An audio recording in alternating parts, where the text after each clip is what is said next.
This conference will now be recorded.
So we don't have financials or accounts, we have to take the treasurer's report to do. Yes, correct.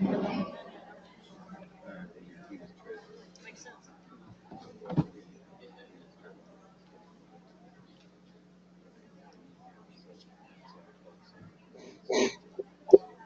Hit me when it's time.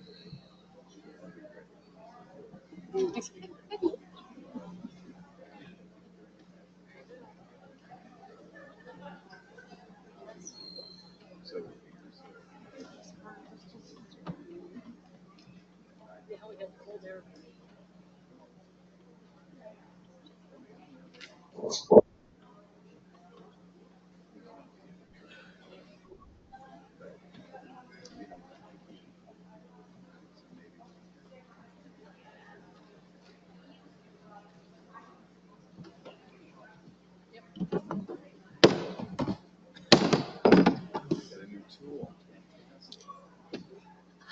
I call to order the March 13th, 2025 HTCA Board of Directors meeting.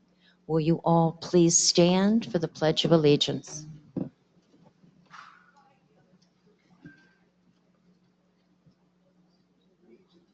the flag of the United States of America and to the republic under God, indivisible, with liberty and justice for all.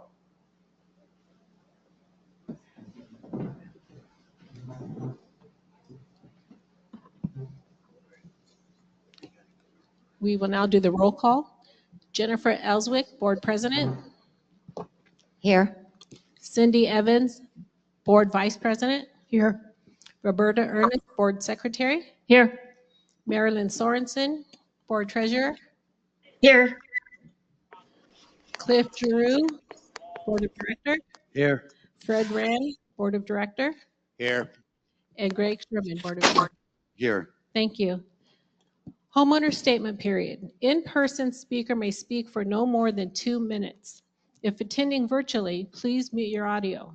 Please use the chat option for your questions. Comments should be addressed to concerns of the motion before the board takes formal action on an item under formal discussion on the table. Negative comments directed at residents, employees of the association, or board of directors will not be allowed. Thank you. Good afternoon, everyone. Thank you for coming. I have a favor to ask the people sitting in the back row.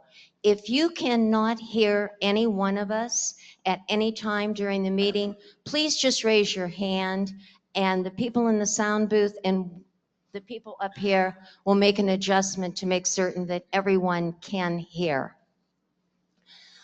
We are at a new chapter at Happy Trails in that we have 3 new board members and we have new board officers. That said, there are a few things that have been discussed, not always quite correctly. I would like to take this time to address a few of those. I wish to clarify the board quorum. The association's attorney, Curtis Eckmark, confirmed that all 7 board members can attend committee meetings. the board members were owners before they were board members and did not give up their owner rights when they became board members. In committee meetings, they do not conduct the business of the association, making motions or voting. In addition, the board members can attend social events, again, as long as they do not conduct the business of the association. An example of that would be that I believe almost every board member attended the Meet the Candidates events. The second thing, which leads right into this, is that the purpose of board meetings is to conduct the business of HTCA. As a committee chair, you are giving your report to the board. As an owner, asking questions or expressing a concern about a motion on the floor, you are addressing the board. Questions and/or concerns need to be limited to the motion on the floor. You are not here to address the membership. The board recognizes that there are association funds which are not in FDIC insured vehicles, which is a violation of the HTCA CC&Rs. HomeCo manages the HTCA funds.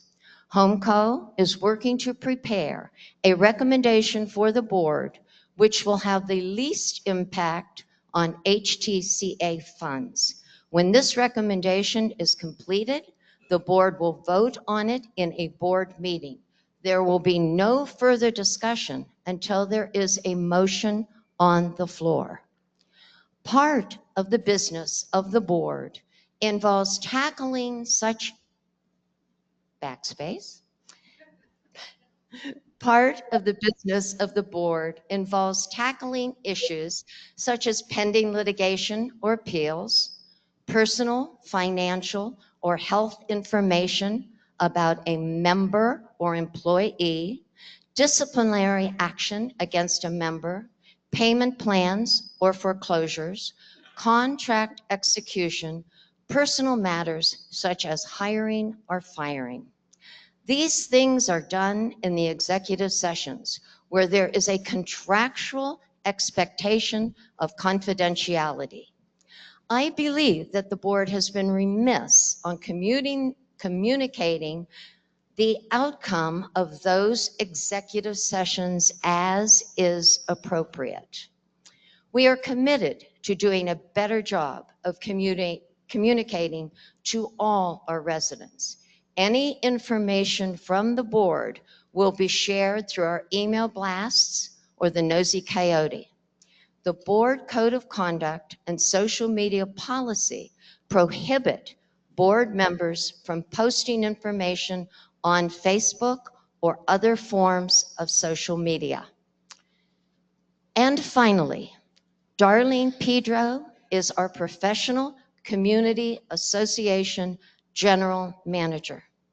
Darlene has withdrawn her resignation.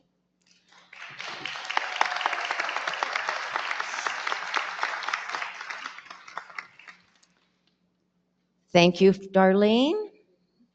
We are delighted that you are staying. As our manager, she is responsible for the Happy Trails staff. Please, and I'm going to say please again, respect Darlene's position and her time, as well as the time of all staff members.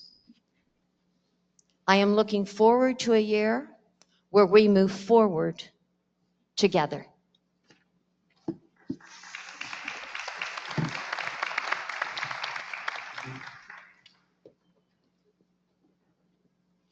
I need a motion to approve the February 13th Board of Directors meeting minutes. So moved. Second. Is there any discussion from the board about the minutes from the February 13th board meeting? Does anyone have any questions about the minutes? All in favor? Aye. Aye. Motion passed. I need a motion for the February 18th Board of Directors Business Meeting Minutes. So moved.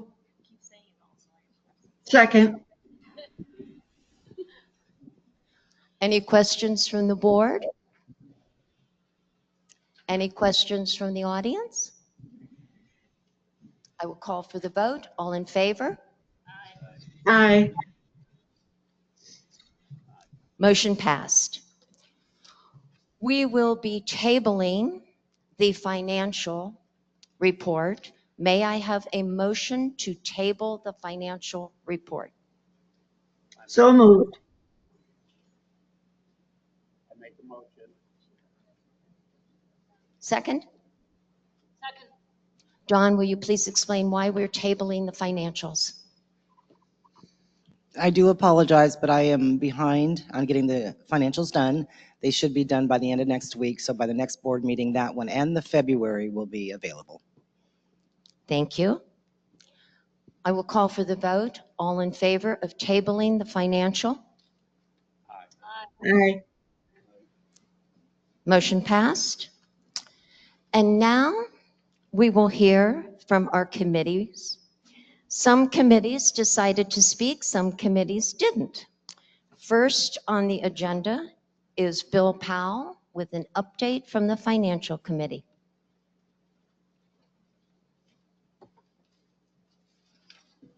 Morning, afternoon, I should say. The Finance Committee has completed the 25-26 budget in their meeting yesterday. It has been distributed to the committee members to look over the last couple additions that we made to make sure that everything was correct. It should be available next week sometime to be put in Neighbor Network and such. I am abbreviating some of the columns that were just all history, so it's a little more readable in doing so. Monday morning at 9 a.m., the committee will meet in a special meeting, and that will be to just approve a motion for the assessment and the budget for the coming year, and so we can have that for the board. So that's the only business we're going to conduct is one motion and approve. So we'll be in and out of there in 10 minutes. So anyways, but we're going to do that on Monday morning. We did something different this year, and that is as we developed the budget, we put the draft issues in Neighbor Network as they were incomplete, subject to change, and it happened and such, and that was part of the plan.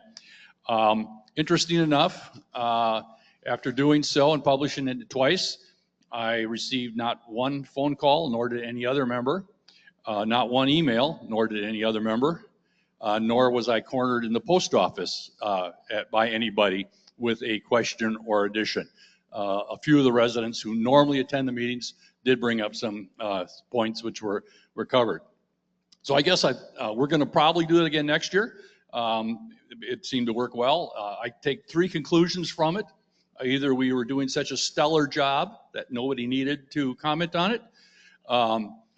Either that or it was total apathy and nobody cared a bit what we were doing, or the spreadsheet's so complicated nobody can figure it out. So I'm not sure what it is, but one of those three, I choose that it was a stellar job. But anyways, committee will not meet in March again. We're going to go to summer hours, which is the last, is the fourth or the last, depending on the month, Wednesday of the month. So April 30th will be our next committee meeting other than the special one. Thank you, Bill. And you'll be covering the new members under new business or someplace? Buildings, Grounds, and Maintenance Committee, Jim Garrity would like to give an update.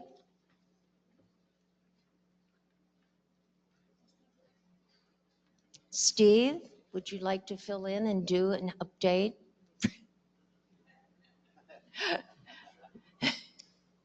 Sorry, that was like on the spot. That's okay.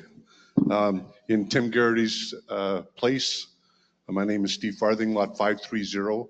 I sit on the Building, Grounds, and Maintenance Committee.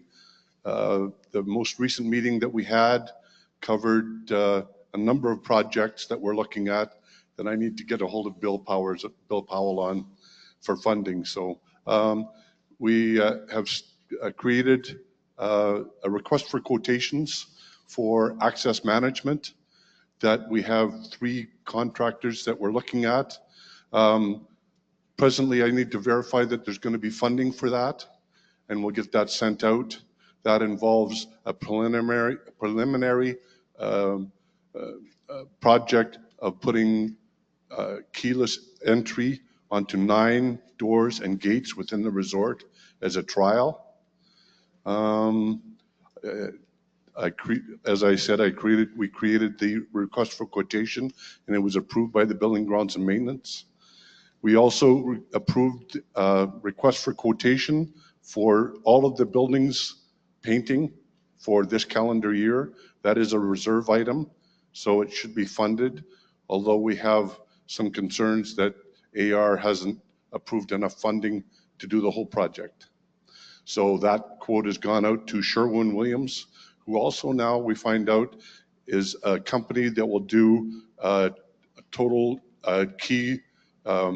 turnkey process, from helping us to polish up the request for quotation, find 3 contractors, help us through the bid process, help us through refining the paint requirements, and with that, we're going to be bringing a paint palette to the board and the resort to talk about paint colors, all the way through to actually supplying a contractor who will oversee the paint contractors. So that's a good find for us. That'll ease Brad's job a bit, and we should get a really quality product that way. We talked about a project that's kind of near and dear to my heart. The BGM has approved a proposal to put in about 1,300 feet of 4-foot walkway along the south side of Roy Rogers, so that we can kind of separate the pedestrians from the wheeled units, be they bicycles, golf carts, and vehicles. So the board will be hearing that proposal hopefully at the next meeting. And I think that pretty much covers the items that we talked about at the BG&M that aren't on your agenda. Thank you, Steve. Thank you. I appreciate you stepping up there Thank you. at the last minute. I used to do it, so we're good. Communications Committee, there is no report. DRC Committee, there is no report. Golf Course Committee, Lisa Day will provide an update.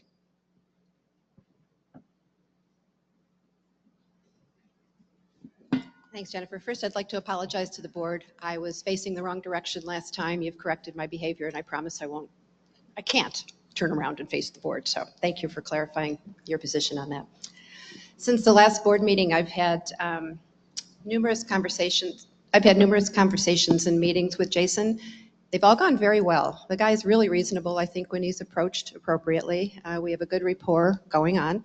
And I think Brad even mentioned that it may be helping his rapport with Jason and getting things accomplished. So we're going to continue that direction. Additionally, I asked Jason if he would ride the golf course with me, which he did a couple of weeks ago, which turned out to be very beneficial because I wanted to see what Jason's concerns were. We know what our concerns are, but listening to him brought a whole different perspective, and it was very helpful, and I'd like to outline a couple of those, 3 of those for you. Encroachments. He has many concerns about residents encroaching on his property. I've learned some things from Brad and from Jason over the last month or 2 in terms of where our property lines are around the perimeter, as well as where our property as individual owners are from our property going out. And when I'm talking about encroachment, I'm talking about everything from chotskis, little gadgety things that seem to grow onto the golf course, to vegetation that has been intentionally planted by guests, to patio furniture. And it's really obvious when you have a chance to see it face to face rather than just hear about it. So I would like to ask the board to really remind residents of anything outside of the concrete perimeter of that pad does belong to the golf course and not to the individual owners. There's still a really big issue with people who are not golfing being on the golf course. While his no trespassing signs can be confusing, and I've had this brought up to me numerous times from residents because it does state during business hours, and that's causing quite a bit of confusion. I'm not sure why he actually used that verbiage, but what he means is unless you're a golfer, nobody is to be on that golf course 24/7, period. I've answered that question to people that have brought it up to me individually, and that's just the way it is, 24/7. Now, the exception to that, and I think he's being very gracious, is the cutoff trail between Arizona Traditions and Happy Trails Boulevard we are still welcome to use. One requirement that he's really sticking with is when we get on that trail from Happy Trails Boulevard, he'd like us to run parallel with Happy Trails Boulevard rather than running up toward the green on the first fairway. There's golf balls, there's golfers' carts, and also somebody cut down one of his trees between Happy Trails Boulevard and that green because it was interfering with the easy access to getting over to Arizona Turret. So he's got a lot of, I think, very valid concerns, and we need to be as respectful as we can with the golf course. As far as the signage, the reason that signs are up, and they're up at Arizona Traditions, the other course that the family owns, as well as here, is for liability reasons. And I think it's very important that the board stress that to residents, that his insurance company has mandated no trespassing signs go up, or he's going to lose his liability insurance. And nobody wants that to happen to any business, especially one that's a partner to us here. We still have a large issue with people walking their dogs on the golf course, riding their bicycles on the golf course, cutting across the golf course for shortcuts rather than going around Happy Trail streets. 5 of his signs that he purchased, the large green and white ones that most of us have seen, 5 of them have been stolen, taken down from the rebar, intentionally taken down. They weren't just snapped on. They were attached to rebar. 2 of them he's found, 3 are still missing. 2 cameras were destroyed. He's got cameras now trying to capture who's taking down his signs. 2 of them were actually destroyed, stomped on. The police are involved. And Jason asked me to remind the board that everything I've just mentioned is a misdemeanor and that the damage that has been done could be, the police are saying that it could be considered vandalism, which could be a felony. So these are serious charges, and he's asking that we take his property seriously.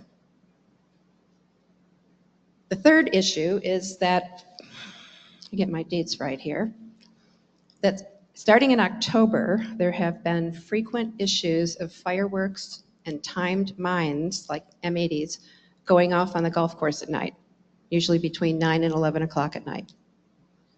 This is in the southeast corner of the Cascade pickleball courts. It's under a large mass of trees. The evidence has been found. Captain Dave's been made aware of it. SPD's been called in numerous times. Teenagers have been seen dropping the bombs and then running away. There are long fuses on them, so it looks like it's very intentionally planted so that the kids have an opportunity to move away from the explosion, and that's what it is. There are a number of trees, both dead and alive, overhead of where these fireworks of sort are going off. So I have been talking to Jason. He is now aware of it, and he is going to be sending his crew out to either trim out or remove those trees. Doesn't mean the kids aren't going to move. I think we might be diligent in reminding people to keep an eye out. If we can snap a picture of those kids, because by the time patrol or SPD gets here, those kids are gone. So anything we can do to help capture these rascals, I think would be very beneficial to all.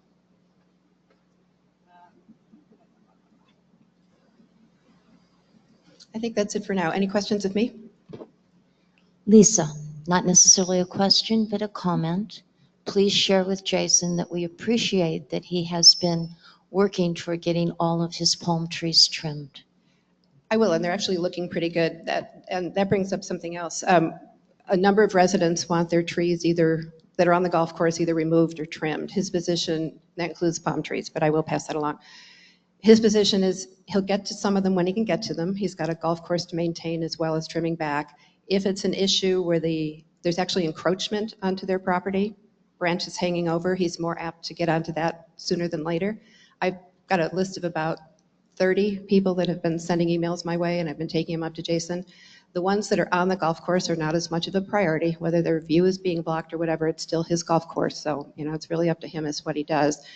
We're working, I don't have it today, it's something he and I are working on, but I'm trying to come up with a list that he's willing to review, and we come up with some guidelines for if things are removed, that maybe the resident can do it, but the permission slip process for how that might happen. Same with palm trees. A lot of people have asked for palm trees to be trimmed that he isn't willing to do, but if the resident might be willing to do it, we're putting that process in place to go over and try to find something that'll work for both sides. So I don't have it yet, but hopefully next board meeting or certainly by fall, we'll have that in place as well, I think, to bring to the board. Thank you. Oh, and Brad, I will get you a copy. Declaration does require that a written document come to you, so I'll have it to you by the end of the week. Thank you. Thank you, Lisa.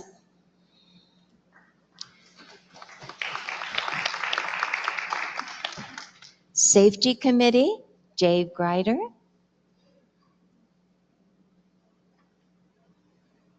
None.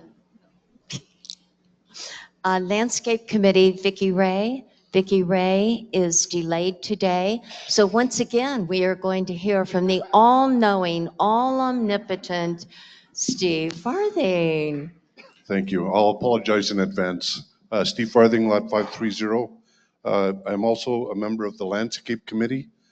We bring to you today, in all fairness, I feel a little bit uncomfortable. We'd like to have, we'd like the board to approve Michelle Kavanaugh and myself as members of the Landscape Committee.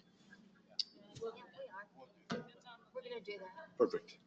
Also, I will wait for the new business for the tree service trimming.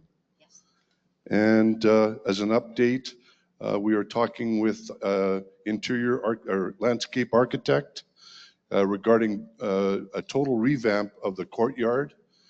Be aware that there's plans coming forward to the board and the community in regards to a total review and update, a serious update to the courtyard at Town Center. Preliminary vision looks really good, and we're really excited about going forward with that plan. Thank you. Thank you, Steve. Club Reserve Fund Committee, no report. The Activities Department does not have anything. Club updates, none. Old business.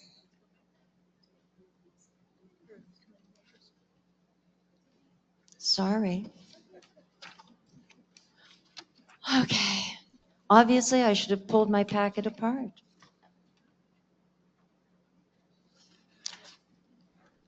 Thank you. Okay, Fred, you're up. No, this is approving the motion to approve.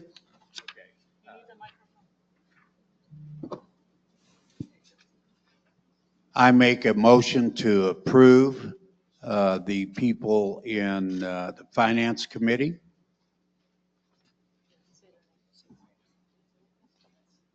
And their names are Deborah Dorman, Bob Howes, Becca Paulson, Mike Ruglin, Angela Smith on the Finance Committee.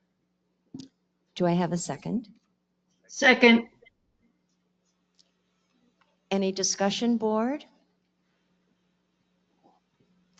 Yeah, I stated this before. I want to state it here so it's on record. I don't feel that we should be approving in a bulk scenario. I feel we should be approving each individual separately. So I want that in the notes or the minutes. Any other comments or questions? Audience?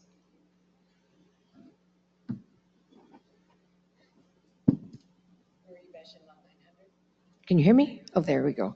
I also would like to beseech the board to consider approving them individually. The Finance Committee is an unusual committee in that it's unlike the other committees. It's extremely important. You depend on them to address the board, and the board oftentimes depends on them and for advice and stuff. And what your decision is will reflect on you. And it'll come back sometimes to bite you, as we well know in the history. And how you vote is going to make a difference. And so looking at each individual person, their background, their history, their knowledge of finance and business is extremely important. And I really beseech on you to look each individual person and to fill a slot. I know that they're looking for a lot of people, but to just fill the slot because they need people is not a reason to vote for them. You really need to look at each individual person. Unlike all the other committees, finance is the most important committee you have here in the resort. So I beseech you to look. And then when it comes back to history, on how each of you vote individually. And it also sets a precedent.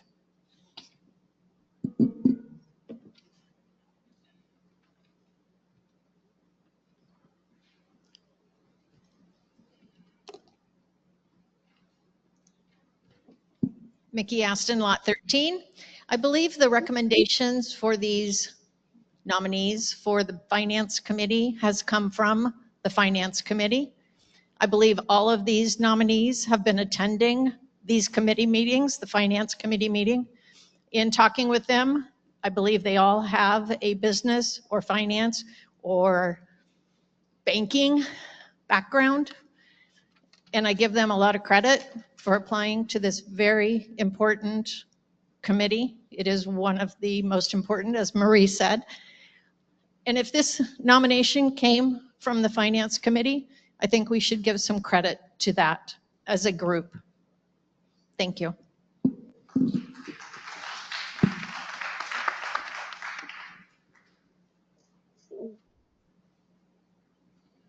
As chairman of the Finance Committee, I want the board to know that we reviewed every application in detail. It was submitted, sent out to each of the members.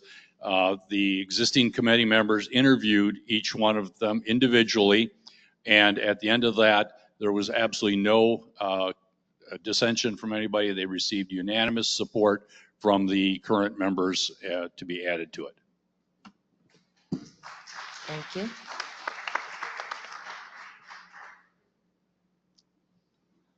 After the comments from the audience, do any board members have additional comments or questions?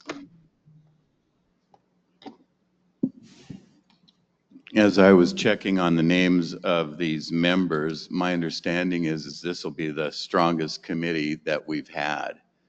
And so, and I've kind of talked around a little bit about, you know, who they are, and I looked at their bios, and so I think it'll be a good group.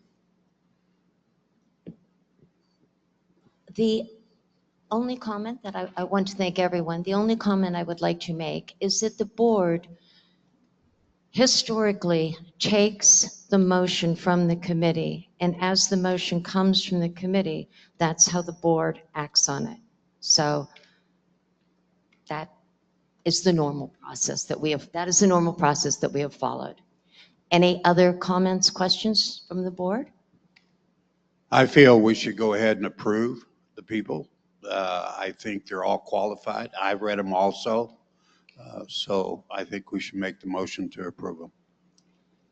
I will call for the vote. All in favor of approving these 1, 2, 3, 4, 5 people for the Finance Committee, please say aye.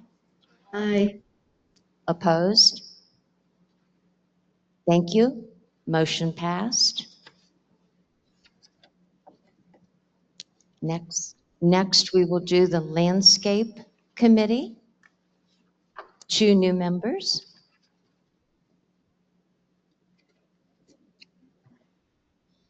I move to approve Michelle Cavanaugh, Steve Farthing as members of the Landscape Committee. I feel they're well qualified. Do I have a second?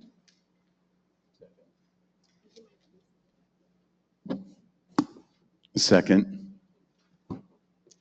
Any discussion from the board about these two people? We need more microphones. Again, I'm going to go on the same standard as I said on the finance committee. I think individuals need to be voted on individually and not as a group, just making it part of the minutes. Any questions or comments from the audience? I will call for the motion. All in favor of approving these two people as members of the Landscape Committee, please say aye. Aye. Anyone opposed? Thank you.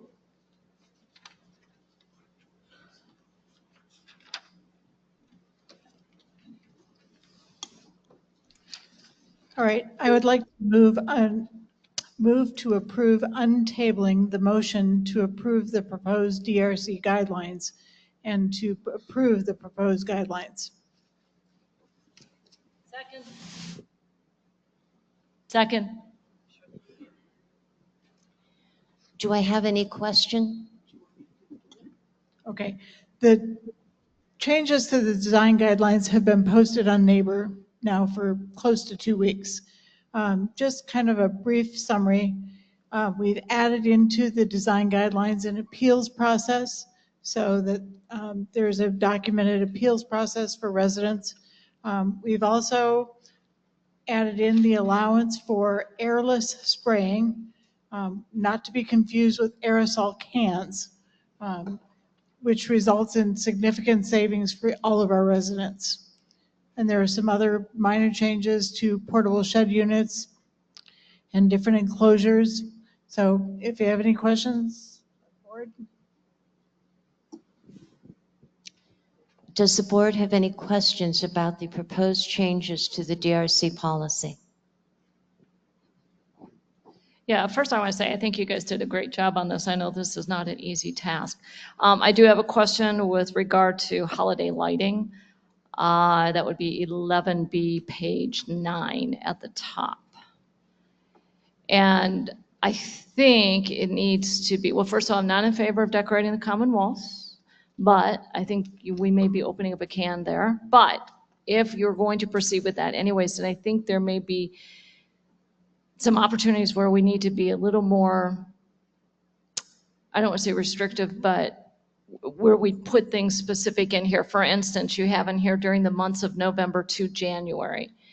I would feel more comfortable if that was something like the 15th of November to the 15th of January. And then that gives people that like to have their Christmas decorations up past the 1st of January, but at least they would have it down by the 15th of January and not necessarily the 30th of January. The other thing I would say is that we need to be specific on the holidays. We talk about federal holidays. However, I think holidays get blended, so I would actually feel more comfortable if the federal holidays were listed out. For instance, Halloween is not a federal holiday, but everybody likes to decorate for Halloween. So you can see where I'm going. You could probably do it in your yard, but if you're putting it up on the common wall, it's not fitting the DRC description of being a federal holiday. So those are my thoughts. Does anyone else on the board have any comments? I do. There's a section here about owners of a habitable structure with an adjacent RV parking space has the option to remove the RV on the lot or not have an RV on the lot, with exception of the ranch where Class A RVs are mandatory. Well, the ranch already has 12 spots in there that don't have RVs.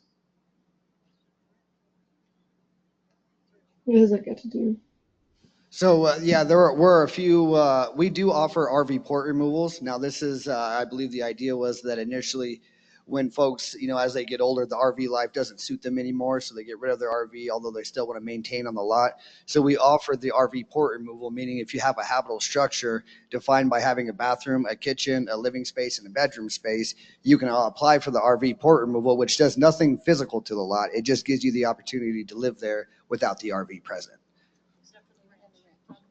Now the ranch is zoned out to be a Class A by the city of Class A RVs only. There were a few that we allowed, and then we're facing those situations. That's no longer going to be the case because it is zoned by the city to be a Class A lot only. And this is also excluding the double wides and the villas, of course, too. Well, the way this reads is with exception of the ranch where Class A RVs are mandatory. So I don't think that should be in there. If we've already got 12 units, I think that should be struck from it. There's not 12. I believe there's 3. But yeah, I mean, I agree with you. Yes, yes. I went through there yesterday. There's almost 12 units that don't have RVs on them right now. I'm trying to say, are they gone? Maybe just not here because initially there's only been 3 and we were Correct. going through attrition so that when they sold, then it would revert back to having the RV on Correct. it. I actually spoke with the residents out there. And so a couple of long-term residents pointed out a dozen spots. I can tell you through our office, there's only been 3 that we've been aware of. No one else has applied for an RV port removal in the ranch, and nowhere near 12 has come through our office. So if they're living there without an RV, that's something that we'll need to address because they have not come through our office.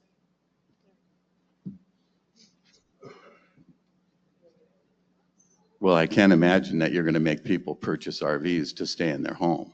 Yes?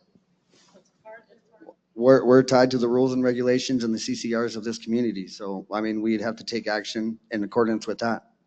I think, Greg, it has to do with the pad, which is through the city. So we're kind of bound in that way.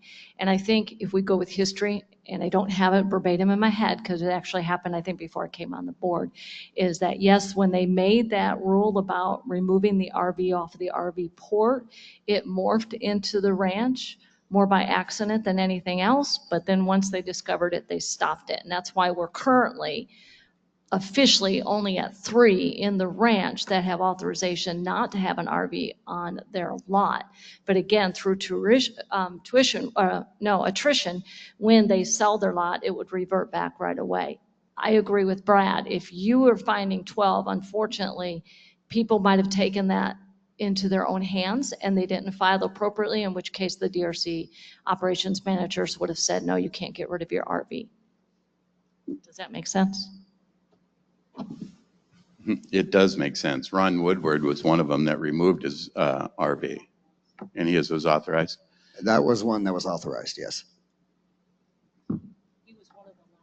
I think we're going to end up with a fight on our hands out there then. Understandably so. But again, we are tied to the pad of which it's zoned at. So again, the authorization of the RV port removals were a mistake, so we are addressing that. But per the pad zone of the city of Surprise, it's Class A's only.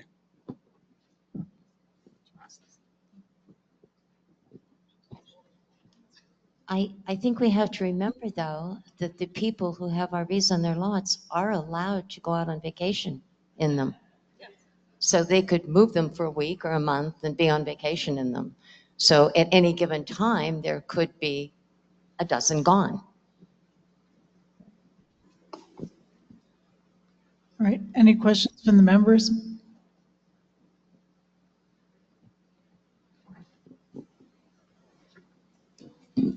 Brian Souders, Lot 38.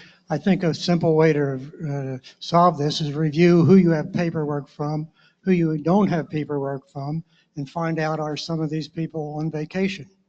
I don't think you have to go to a lot of pressure, pressuring people. Just find out who is there and who's done the paperwork and who hasn't. Simple. I totally agree. We will.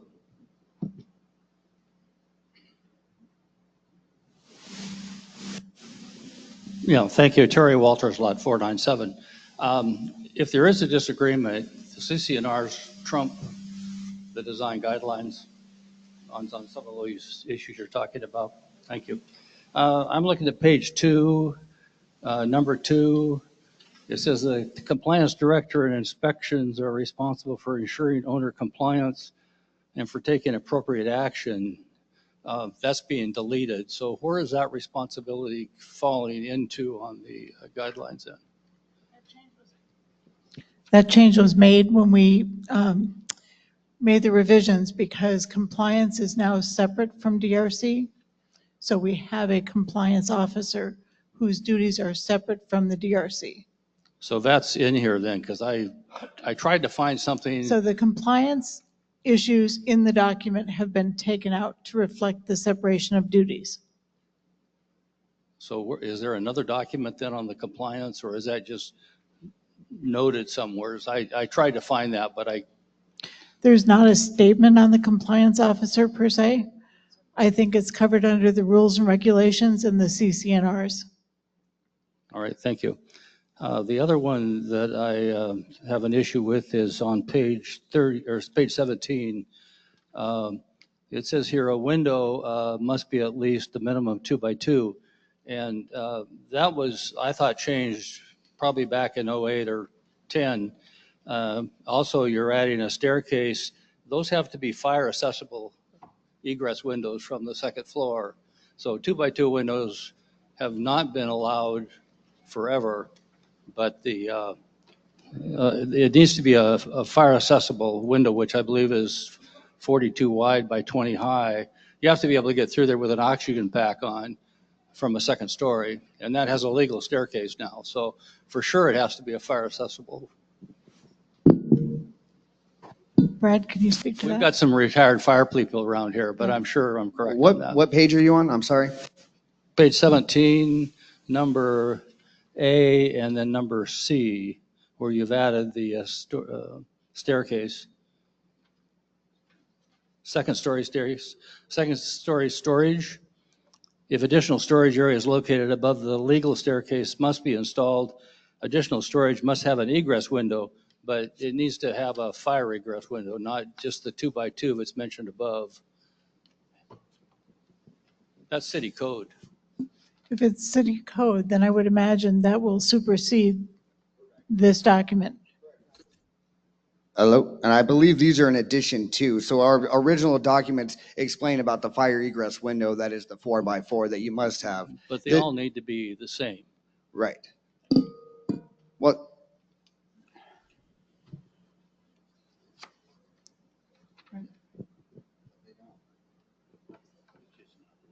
Any other discussion from the audience? Questions, concerns?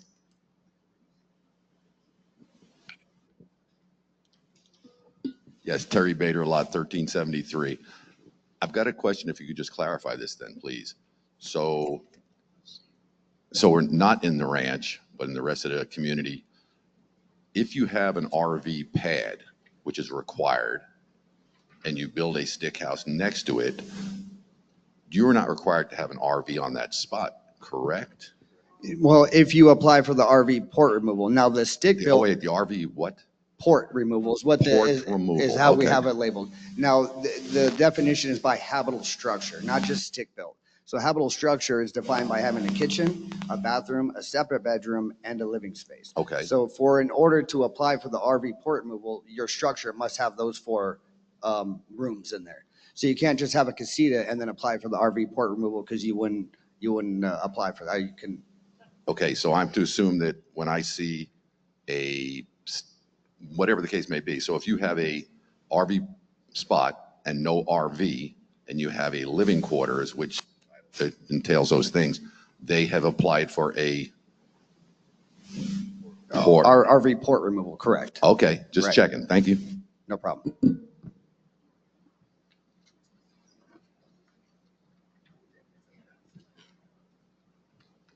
Kathy Stark, lot 1405, got 2. This is something that my brain hadn't processed. We have a stick built, we have a space for an RV to be parked. Our RV burned up January 5th. We do not have an RV in there currently. Is there a time frame in which I need to apply to not have an RV in there, or what? As soon as possible, yeah, especially if you don't intend on getting an RV. We do try and work with folks. Sometimes when that happens, they're in the process of getting another RV, so that as situations, we'll work with them. But yeah, if you intend on not getting another RV, as soon as possible. And you can do that with Deanna over in the DRC office. Interesting. Thank you very much. Too many other things going. Okay, thank you. All right, I'd like to make an amendment to the motion that we untable the motion to approve the design guidelines, but to amend it to say approve the proposed guidelines with an eye to the egress window situation, that everything is the same and reflects code.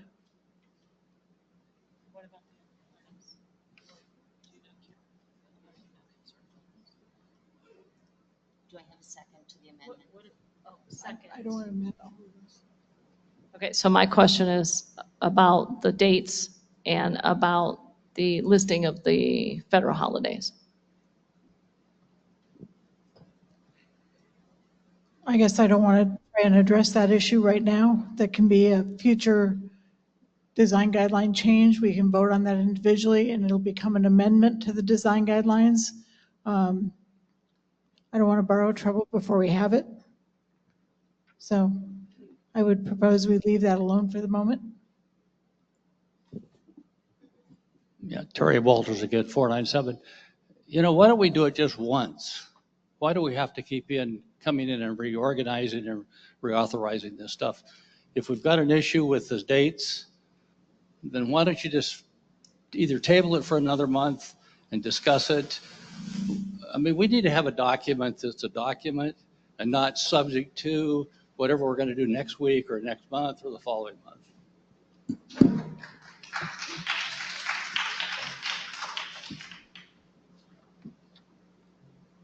Directors, what do you think? I totally agree. We need to have a document that does have it on the egress window because that is a safety hazard. So that should be changed.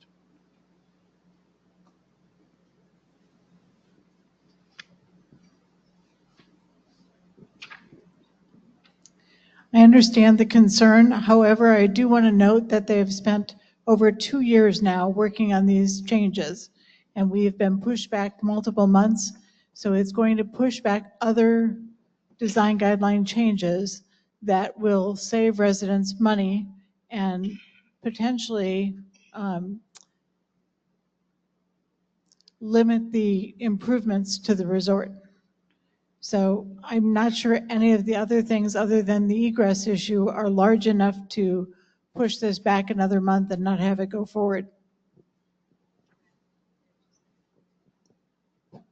Yeah, I'm good with that. The fact that we can do an amendment later on is fine. I'm good. Terry Walters, 497 again. You just said that you've been working on this for 2 years, and we've had it for less than a month. So I don't know where all these guideline changes came from, but we out here, I don't think have seen any of them. So I don't understand that, because normally the design guidelines come to the audience or the residents, and there's input, maybe 2 or 3 meetings, and all of a sudden you say, oh, we're going to do design guideline changes. Well, that's really great, but where did all that come from? So I'd rather get it right. Thank you. We have an amended motion on the floor to approve the design guidelines with the change for the fire egress windows to match our other documents. We have a second to that motion. Does the board have any additional comments after hearing what the audience has to say? Then I would like to call for a vote. All in favor of approving the design guidelines as amended with the egress window to satisfy the fire requirements and to match our other documents. All in favor? Aye. Opposed? Thank you.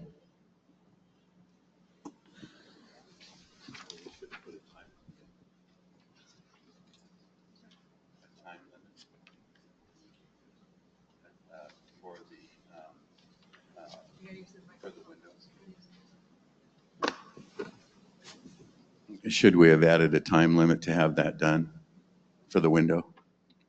We'll do that next week. Yeah. Yeah. All right. All right, I move to approve untabling the motion to rescind the 2020 investment policy. Second. Okay, we tabled this at the last meeting, so to address it here, we need to untable it. And my understanding is that the investment policy, other than the conflicts with the CCNRs around the FDIC insured documents or vehicles, and some of the vehicles listed, which are not FDIC insured, those are the things that need to be addressed and changed in this document. But overall, the document appears to be relatively sound. And there is work on the Finance Committee's part to take a look at this over the summer and come back to us in the fall with a revised investment policy. So I think keeping this policy, not rescinding this policy, will be in our best interest. I would like to add that if we do not have this investment policy in place, one person is in charge of all of the Happy Trails funds, and that is the Happy Trails treasurer. So per the CCNRs, the treasurer would be the person. So many pieces of the investment policy, except for what Cindy just mentioned, are certainly worth keeping and investigating the change to those pieces over the summer.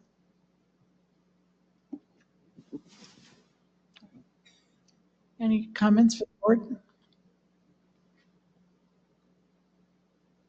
Residents?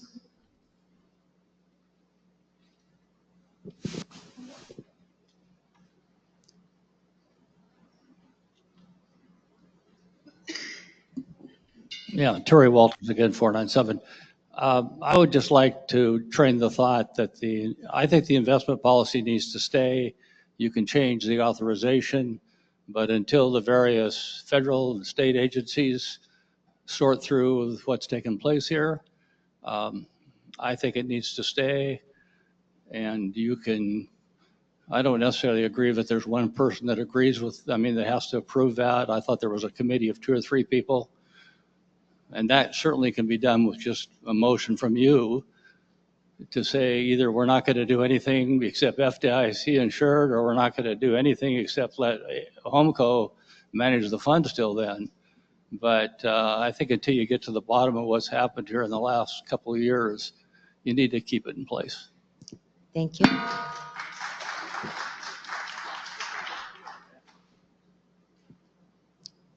I will call for the vote. All in favor of rescinding, of untabling the motion to rescind? All in favor? Aye.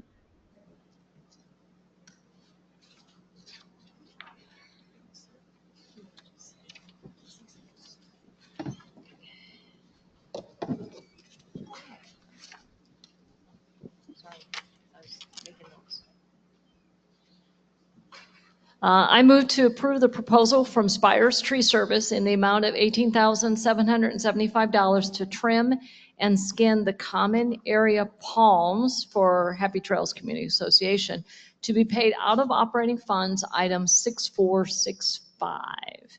And Brad, correct me that, take a second. First. We need a second. Okay, so this has to do with all the common area palm trees for Happy Trails Community Association, where we'll skin and trim them and get them taken care of for the season. Correct. Since Monster Tree did close their doors, that's who we went to previously. They closed their doors, so we were on the new lookout. Spires has done some work around other lots for residents, and they were quite happy with it. Everything I've encountered with them has been remarkable. So. Any questions from the board about having Spires trim the palm trees? Did we only receive one bid? No, I received 2 of them, and then the other 3 companies I got either didn't come out or didn't send me a bid. Questions from the residents?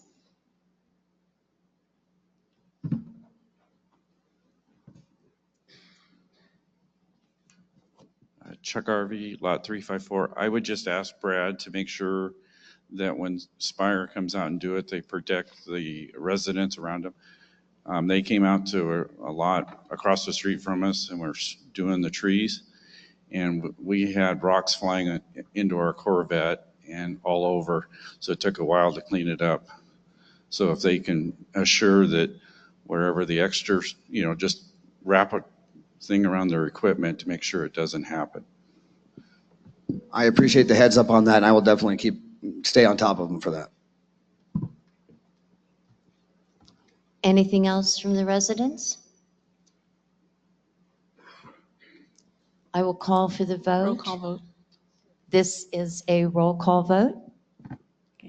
Cindy Evans, Yes. Roberta Ernest, Yes. Marilyn Sorensen, Yes. Cliff Giroux, Yes. Fred Rand, Yes. Greg Sherman. Yes. Motion passes. Thank you.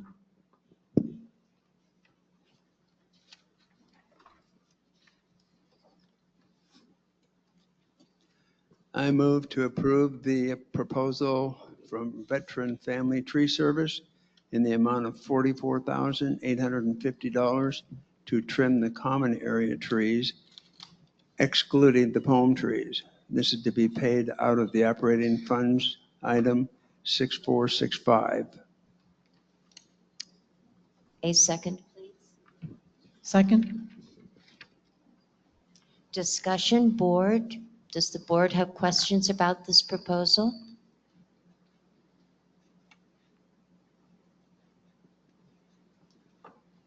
I would like to just make a quick comment about this proposal, and that is because our trees have not been trimmed by a certified arborist, as nearly as we can tell, since the beginning of time. So this year, this amount is greater than it will ever be moving forward, because moving forward, we will have them trimmed on a yearly basis, which will keep them looking good, being safe.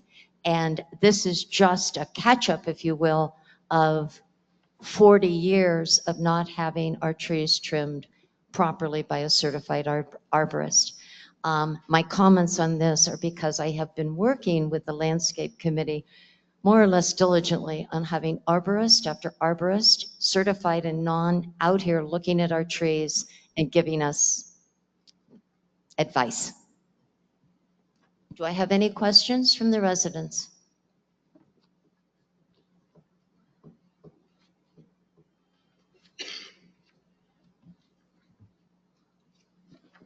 Mickey Aston, Lot 13. Bradley, how many trees approximately will be trimmed? Thank you. 165? Thank you. Are there any removals? We do have one scheduled removal that's over by the maintenance yard. That's a mesquite tree that's going to make room for the new maintenance building. But beyond that, no, there are no other that I'm aware of. Now, again, we're using their best interest. So if they come to us and if bark beetles have infested a tree or one sickly, we'll have to, cross that bridge when we get there. But as far as I know, that's the only one over by the maintenance yard for removal. Okay, are they going to be trimming the olive trees on Happy Trails Boulevard?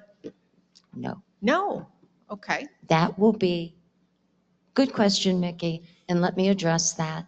There will be nothing done to the olive trees on Happy Trails Boulevard until the landscape architect gives us the plan.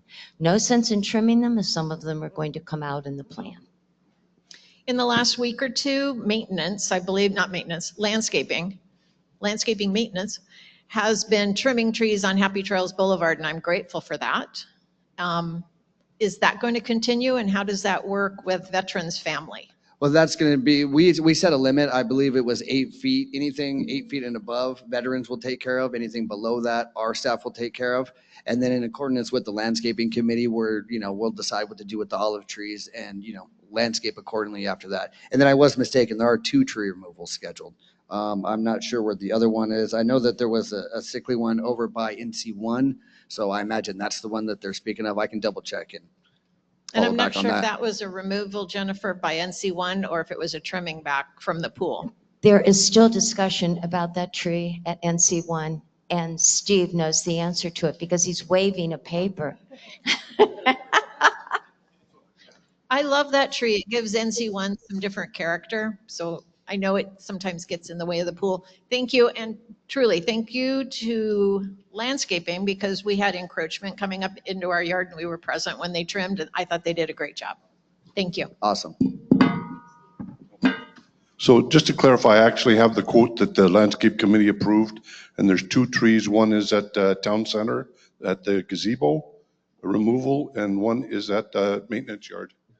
Thank you. That's correct. Thanks, Steve. Yeah, that one right by the gazebo that's been kind of sickly for a while. We've gone back and forth on it, and their recommendation is it's time.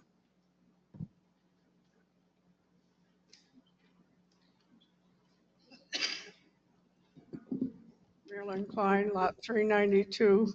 I wonder about those retention ponds that is growing all those dead trees now at the crossing at the end of the villages. Is that Jason's property? And the hill beside, on the other side of that sidewalk, that has all those dead palms laying down. Why, if it's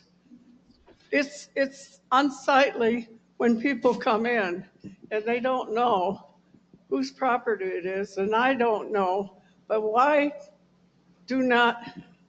can't we get rid of them if Jason doesn't? Because it reflects upon our property. We totally agree and understand the frustration. That's something that I know Lisa Day is talking with Jason, because that is golf course property over by the villas. But again, it's an ongoing conversation that we're trying to work with. And again, we understand the frustration. It's not over on the villas. I'm sorry? It's not over on the villas. It's on across the street where the golf cart crosses behind our property. I don't know the lot numbers are.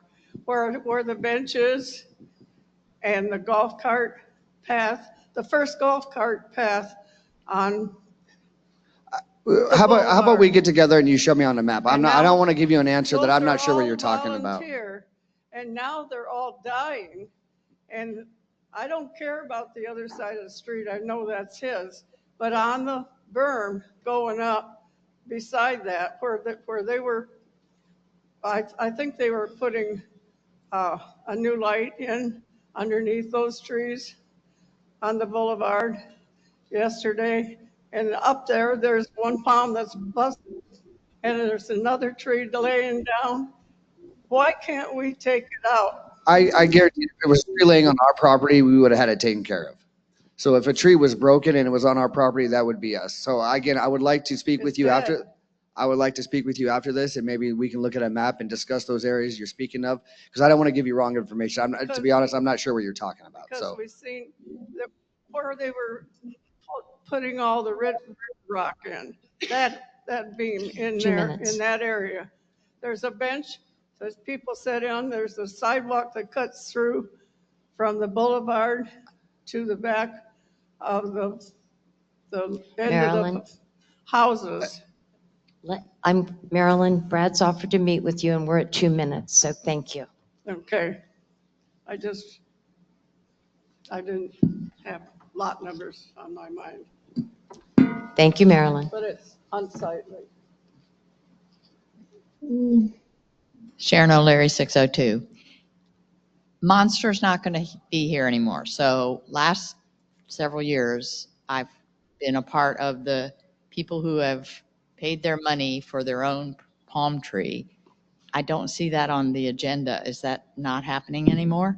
Yeah, the program, it unfortunately turned out to be not what we wanted it to be. We ended up, chasing down people who were paying or not paying, and realistically, that's not what we're here to do. So that program, Spires is offering what they're offering, and they're on our vendors list, so residents know who we're using. They're more than welcome to reach out and contact Spires or another tree trimming service if they prefer. But so I am on my own. Yes. Okay. For your private property, yes. Right. Okay. Thank you. Anything else?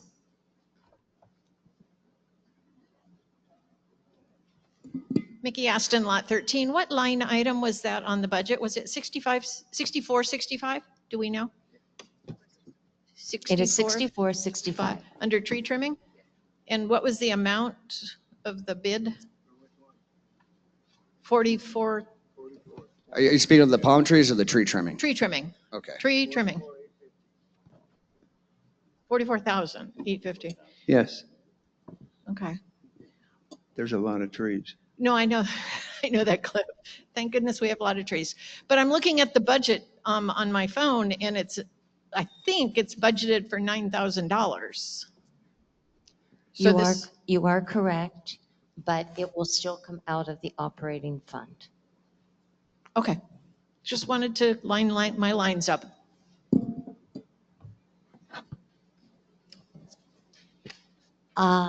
Board, any additional comments after hearing from the residents?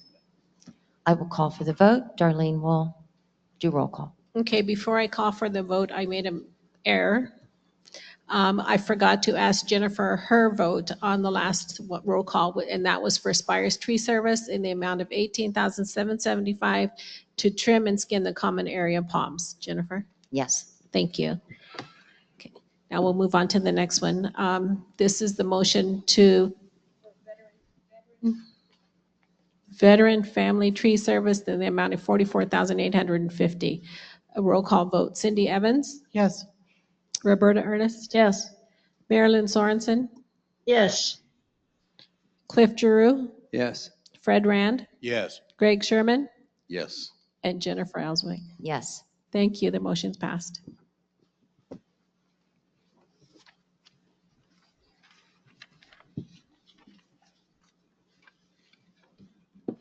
Greg, you're up.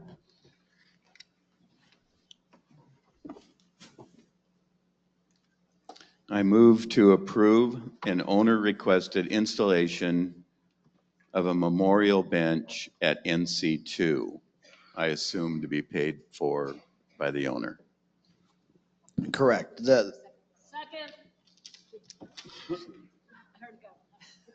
Correct. The owner will pay for the bench itself, and we're just asking the board for a placement approval.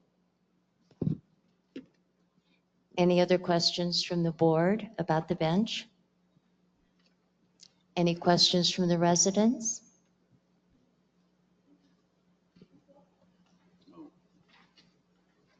I will call for the vote. All in favor of allowing the bench at the owner's expense to be placed?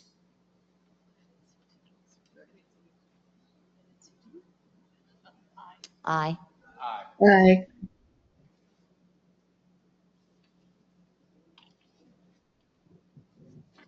Marilyn, you're up. I'm up. I move to approve Fred Rand as Assistant Treasurer to the Board of Directors. Do I have a second?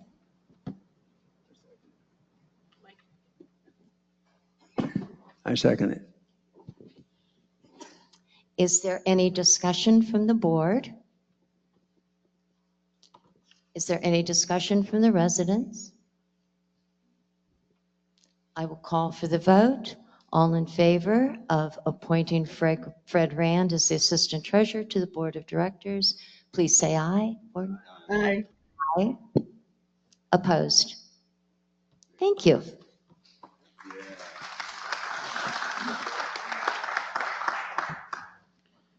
All right, I move to approve having the Happy Trails Community Association's contribution to the Club Reserve Fund be equal to the interest earned by the Asset Improvement Fund fiscal year ending 2023-2024.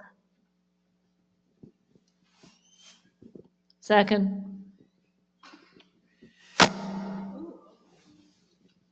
Okay, so these funds are to provide startup funding for the club requests that we have.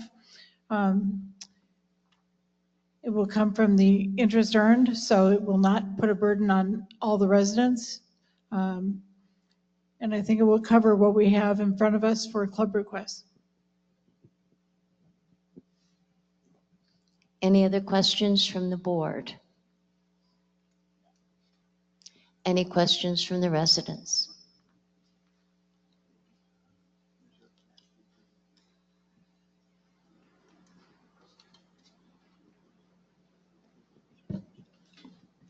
Hi, Chuck Garvey, lot 354. What's the amount? It is approximately, John, do you have the exact amount?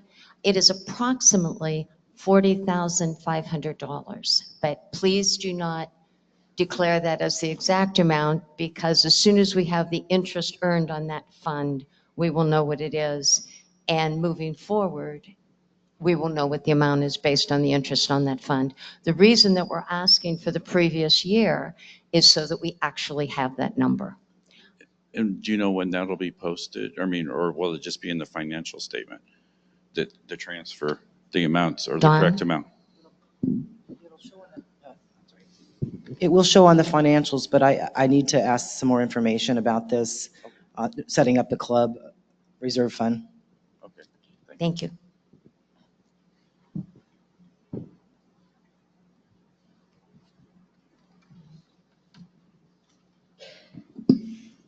Mickey Aston, Lot 13. I've asked this question before in past meetings. The approximately 40,000, I've heard 45, 43. Is that a net amount of interest earned after taxes paid? No. Okay. It's not the net amount. Bill, would you like to speak to this? Gross amount. Taxes are paid out of the operating funds, and so it's the gross amount. So that is the bill, I can hear, I think, I just want to repeat. It is the gross amount, interest earned, and taxes will be paid out of the operating fund. Okay, so there is a positive number, 40,000, and there's going to be a negative number in the operating fund of taxes due. And I've heard 5%, 10%, and I know we probably don't know what the taxes are. But I just want to balance that out with a positive number for the club reserve fund with a negative number of taxes due.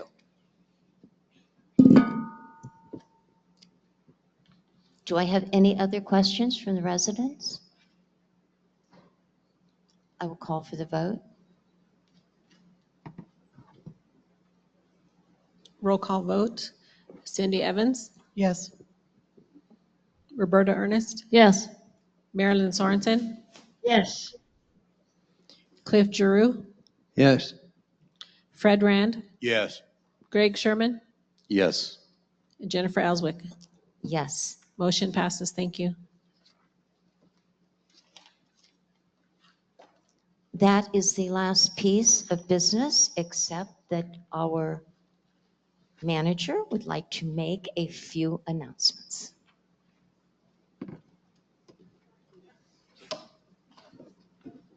I didn't bring my agenda with me. On the item to untable the rescinding of the investment policy, did we untable the investment policy, but we did not rescind the investment Correct. policy? So the investment policy is still in effect. Yes. And I understand the rest of it. I just wanted to make sure that we didn't have to have a second vote to keep it No. or rescind it. No, we're good. Thank you, Mickey. Thank you all for being here. I just want to thank you all for your support.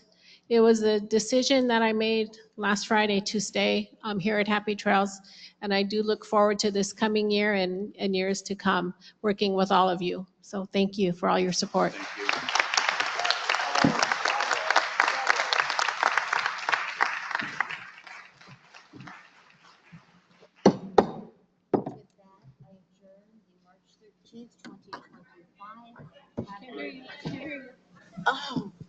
Oh, thank you, people in the back row, raising your hands. With that, we will be adjourning the March 13th, 2025 HTCA Board of Directors meeting, and the directors will be going immediately into executive session. Thank you.